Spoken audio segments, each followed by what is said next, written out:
I say, yo, welcome to the BBW show. You feel me? We talk battle rap, basketball, and wrestling on a daily basis. Topic for today is Dark Side of the Ring. Woof, woof, woof. Now, I missed last week's review because it did on the Graham family. Even though I watched it, I didn't think it was that entertaining to me to do a video on it. So we back this week with Doink the Clown, a.k.a. Matt Borne. This was a good Dark Side of the Ring. I ain't gonna lie. I'm surprised that they waited to season 4 to shoot this one. Doink the Clown, this one could have happened in the first season of Dark Side of the Ring. Honestly, this was a big deal, bro. This was a very big deal.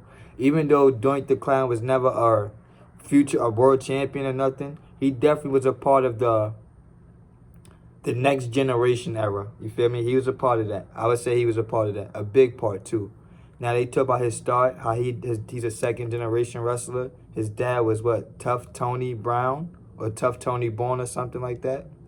Feel me? He was been wrestling. They also talked about him wrestling at the first ever WrestleMania against Ricky Steamboat. Very big deal. You feel me? Very big deal. And this is before he was Doink the Clown. Before he was Doink the Clown. They talked about him going to Mid-South Wrestling and starting a 6-man trio with Ted DiBiase, Matt Borne, and Hacksaw Jim Duggan. Really cool. That was a cool, nice little team. They talked about him going to WWE and then getting fired. Then they talked about him going to WCW for a little while as Big Josh. Then he left there, went back to WWE. That's when they came up with the Doink the Clown character. I feel like this was in a bad time in WWE. As much as people like to crap on that time in WWE where everybody had like a side job, like they had the Dumpster Man and Isaac Yankem and all of that, it's like there was still a lot of key pieces in that era. Doink the Clown, Bret Hart, Shawn Michaels, Owen Hart. Feel me? A lot of breakout people happened during that era of comedy wrestling. I don't know. I don't really have no type of takeaways from this. I was never a big Doink fan, personally, but I definitely feel like he was a great wrestler that was in a bad gimmick that he made work. There's a lot of people that like Doink the Clown now a bunch of years later. What else? What else? That's pretty much it. That's pretty much it. They talk about him having, what, 2 wives? He had his first wife that he left.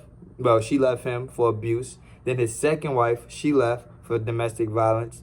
Then his third wife, his girlfriend, this is the one, Connie Cook, the one that they think killed him. You feel me? They think she drugged him before he went to sleep or whatever.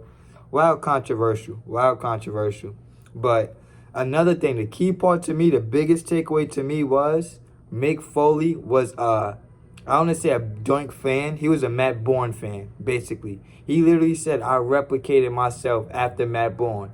Like Mick Foley, the stomps, the way he throw punches, all of that. All of that he said he got from Matt Borne. That's crazy. Because he's a way bigger star than Doink. Way bigger. Mick Foley's a way bigger star than Doink ever was. So for him to say, like, yo, I took some stuff from him, it's kind of dope to see. They talked about him going to ECW for a little while, him being on the Indies. They talked about a lot. I ain't gonna lie, they talked about a lot. In a way, this was a sad Dark Side of the Ring, but it was also happy. You feel me? His daughter was doing good. His ex-wife is doing good. It wasn't super, super sad.